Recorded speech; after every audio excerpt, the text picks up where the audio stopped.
สัตนาคราชผูกพัน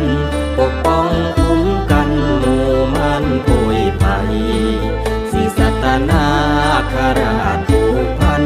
ปกป้องคุ้มกันหมู่มันป่วยภัย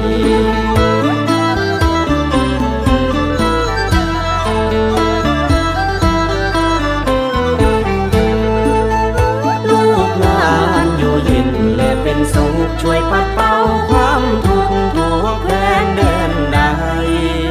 สักการะบูชาด้วยใจทั้งไกลและไกลได้มา